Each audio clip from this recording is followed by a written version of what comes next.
So when he appeared before the Prophet ﷺ in this condition, and actually lice was walking on his forehead, the Prophet ﷺ made a remark and he said that, I didn't know that it was hurting you that much. Do you have a sheep? He said, no. He said, go ahead and shave, okay, and fast for 3 days, feed 6 masakin, or fast for 3 days. So the ulama concluded from that, and there is a Quranic reference to that, that فَمَنْ كَانَ مِنْكُمْ مَرِيضًا أَوْ بِهِ أَدَمْ مِنْ رَأْسِهِ فَفِدْيَةٌ مِنْ صِيَامٍ أَوْ صَدَقَةٍ أَوْ نُسُكٍ. So the person in the state of ihram, upon having to shave for any reason, would be given the choice to offer which penalty he can afford. If he can afford to pay to buy a sheep and slaughter, that's fine.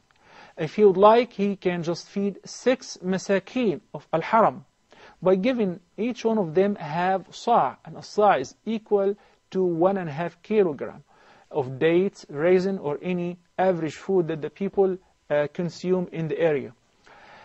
Or fast for 3 days if a person has to clip nails or shave the hair. What if a person does any of those violations of shaving, removing hair, clipping nails, or wearing a kufi, or wearing the regular clothes, stitched clothes, unknowingly or out of forgetfulness? In this case, he only owes asking for forgiveness and immediately have to change that mistake by taking off the cap if he's wearing a cap, or taking off his regular clothes and putting on the ihram clothes back. Changing the mistake and asking for forgiveness without any penalty, simply because that person did that while forgetting or unknown. You know, Hajj these days is in the winter months, and I don't personally know how cold it gets in Mecca during the winter months, but say it becomes very cold. Does the situation of wearing extra clothing, is it like the situation of being sick and having a necessity? Is the same rule apply? You see, if a person wears a blanket, it's not considered as regular clothes because it was not made to fit. So a person may cast a blanket on top of his shoulders. But if he wears regular clothes, in this case, the penalty of shaving will be applicable there as well. Okay. And Sheikh, we talked about a lot of the prohibitions, but sometimes people maybe take it a little bit too far. They start imagining that everything is prohibited. What are some of the things that are permissible in a state of ihram, especially those things that people may be confused about? I'm very glad you raised this question and this issue, because unfortunately sometimes we see pilgrims performing tawaf in dirty ihram clothes. Then you wonder, ihram clothes are very cheap, so why you're wearing dirty clothes? Some people are under the impression that once you commence on a state of ihram, you're not allowed to change your ihram clothes. Nor are you allowed to take a shower or a bath. You're not allowed even to wash your clothes. This is totally wrong, and this is a great misunderstanding. Allah subhanahu wa ta'ala is beautiful, and He likes beauty. If a person is in a state of ihram, he may take a shower, take a bath, whenever it's needed to clean up themselves. Just avoid using and applying any fragrance to the body or to their clothes. Can a person change their ihram clothes? Perfectly fine. They may change their ihram clothes as they wish, and it's not restricted at all.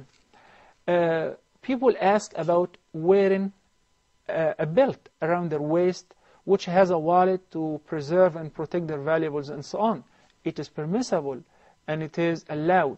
However, I do not advise any person to carry their valuables in the belt, because it's like inviting, saying that I have valuables here.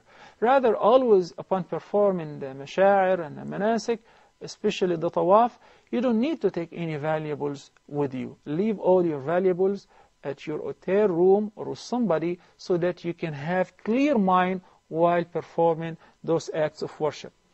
We've talked about it is prohibited to wear anything that covers the head for men. You see, some people, they panic and they're very excessive in that regard, so that you see people do not ride in buses which have roofs, because they assume that that's a roof, and it's like wearing a cap or a hat, and it's one of the restrictions of ihram. This is wrong. we're talking about an object which would make a direct contact with your head, such as your ihram, a blanket, or a kufi, or a cap. But the umbrella, your tent, your room, the bus is all fine. No problem with that. Sheikh, let me ask one more thing. We're almost out of time. We know that it's a very sacred state to be in ihram. What about committing sins during this time? Are sins considered worse during this time if people are backbiting or speaking coarsely or doing any of the other things that we would consider sins outside of ihram? No one who's going for Hajj can afford messing up their Hajj by just talking about others, backbiting, vain talk, making lies. Why? You will spend a lot of money and you're making a lot of effort for one reason, hoping that Allah would accept this act of worship from you and will forgive you all your past sins. It's a sacred place and sacred time. Good deeds are being doubled and multiplied in so many folds. Similarly, sins will be doubled and multiplied because of the sacredness of the place and the time. Thank you, Sheikh. I think we have a very strong understanding of ihram. We still have a lot more to cover with Hajj in general, and we'll do that and continue to do that in our next episode. Please stay tuned for that. We hope to see you then. I'm Musa Maguire. Assalamu alaikum wa rahmatullahi wa barakatuh. Wa alaikum assalam wa rahmatullahi wa barakatuh. لبيك لا شريك لبيك إن الحمد والنعمة لك والملك لا شريك لك لبيك اللهم لبيك لبيك لا شريك لك لبيك إن الحمد والنعمة لك والملك لا شريك لك لبيك اللهم